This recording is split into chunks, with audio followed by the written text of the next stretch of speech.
Hi again. Walk 9, Pleasley Pit, Country Park. Monday the 31st of October 2011, early afternoon. The weather's okay, a little overcast but dry, and no suggestion that we're going to get a lot of rain. My chores are complete for now, so I'm off strolling. Where to? I've done the Teversall Pleasley Skegby Circular a few times recently, but never gave myself enough time to explore Pleasley Pit in a bit more detail. So Pleasley Pit it is. Or to be more precise, Pleasley Pit Country Park. If we walked from home, we would once again end up with not enough daylight left to explore a little. But 5 minutes journey to travel, the couple of miles to Pleasley by car would leave us with time aplenty. The only drawback with travelling to our start point in the car is that No Names insists on barking at everything and everybody that comes within 50 yards of us whilst we travel. Fortunately, it usually only takes him about 5 minutes to settle down and shut up. Peace will then ensue. So, better get ready. Combat style trousers on, lots of pockets to save carrying a bag, camera, check, spare batteries, check, binoculars. Now where did I put them? There they are. Check. Spring water. Check. Rain jacket, just in case. Check. Car keys. Check. Doggy bags. Oh yes, can't forget them. Check. No Names lead. Check. Okay, let's go. 10 minutes later, as opposed to 5 minutes, stopping to receive a phone call en route and some minor roadworks caused a little delay. So 10 minutes later, I park the Trekkmobile, that's an old Peugeot 106 to you and me, in the car park at Pleasley Pit Country Park. I jump out and hit the quick release, in other words lift the hatchback boot lid, and No Names is out in a flash, running around dragging his lead along the ground. After locking the car, calling No Names to me and releasing his lead, we're off on foot and paw in a clockwise direction around the park. The going is easy, the main paths around the park are solid, with plenty of width to allow for passing with ease. The sky is still overcast but no rain. Temperature cool, freezing. Wind quite strong but not exhaustive. But the wind usually is quite strong up here and gets stronger as you gain altitude. Well, the first thing I acknowledge is that the whole area has been altered dramatically since I lived in the area 13 years ago. The pit top then was nothing more than a mass of spoil heaps and waste ground, with the old pit engine house and old remains rapidly turning to ruin.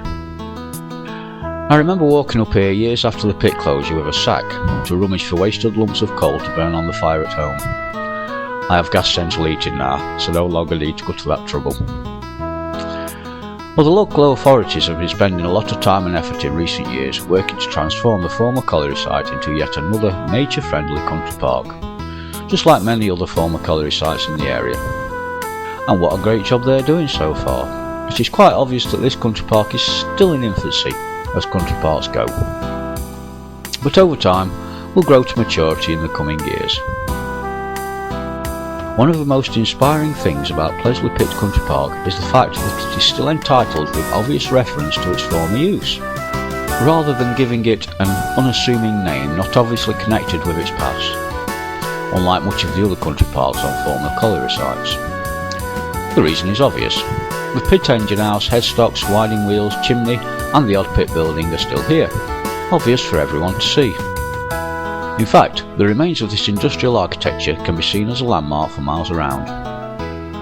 On almost all of the former colliery sites in the area, all the pit architecture has been demolished, so hardly any or no trace of their past use remains.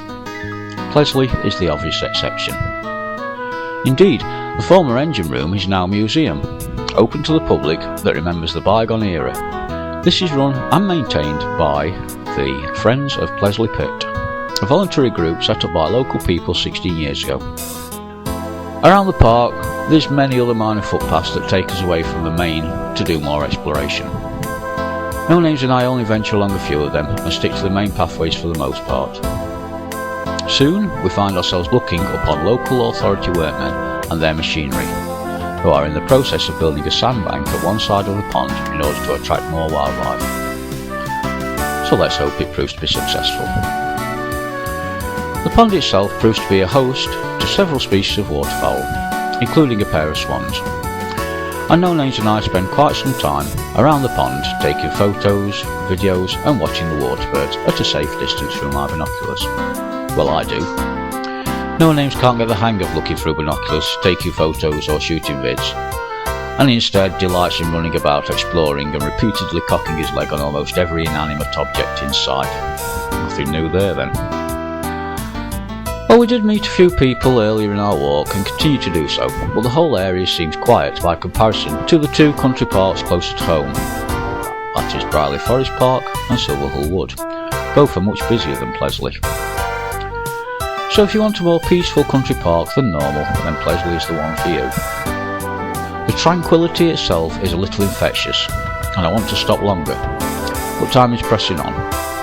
So a return to the car via the old pit buildings looks like the best option.